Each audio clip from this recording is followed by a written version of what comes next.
Greetings everyone. In this lecture, we are going to see the Lagrangian equation of motion and its applications. It is used to describe the state of a dynamic system in terms of position coordinates. Time derivative is equal to the difference between the kinetic energy and potential energy, which means L is equal to T minus V. T represents kinetic energy and V represents the potential energy. Lagrangian is used only when the Newton's formulation in classical mechanics is not convenient. The general expression is L is equal to T minus V, which means the difference of kinetic and potential energy. Expression for Lagrangian equation of motion in terms of classical mechanics is d by dt into dou L by dou Qi dot minus dou L by dou Qi is equal to 0. The first term of the equation represents the time derivative of generalized velocity, and the next part of the equation represents the partial derivative of Lagrangian with respect to the generalized position coordinate. As we concern, a system of dynamic particles deals with the two kinds of forces. One is conservative and another one is non-conservative. The Lagrangian equation of motion deals with the two kinds of forces accordingly. These are the two equations which represents the conservative and non-conservative forces in terms of Lagrangian. And friction is a well-known common example for non-conservative force. Let us move on to the applications.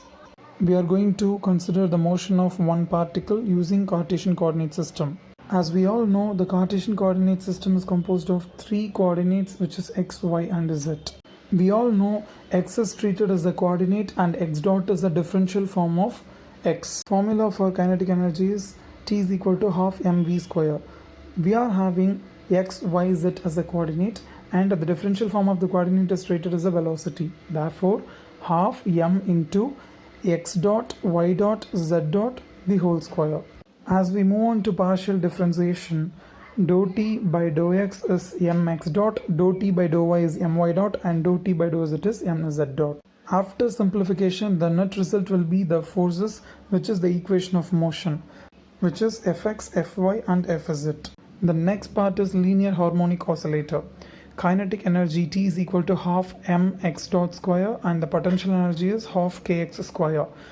We know that Lagrangian is the difference of kinetic and potential energy. Therefore, we have to difference both the above seen kinetic and potential energy. The kinetic and potential energy in terms of partial differentiation is given here, which is mx dot and minus kx. On applying this to the Lagrangian equation of motion, we get mx double dot plus kx is equal to 0. Now we are going to see the Atwood's mission. I hope you can remember the concept of Atwood's mission, which is discussed in the previous lecture itself. If you have any doubts in the concept of Atwood's mission, please do refer the previous video for better understanding. Here we are having two masses, therefore the kinetic energy will be half m1 plus m2 into x dot square. We know that the length of mass m1 from the pulley is x and the m2 from pulley is L minus x. Lagrangian will be the difference of kinetic and potential energy. Therefore, T is equal to half m1 plus m2 into x dot square plus m1 gx plus m2 g into L minus x, which is nothing but the potential energy term. In potential energy term, g is included because the mass is suspended. There will be an influence of gravitational force. Now we have to convert these terms in terms of partial differential form. After we comparing these two equations, we'll be getting x double dot is equal to m1 minus m2 divided by m1 plus m2 into g.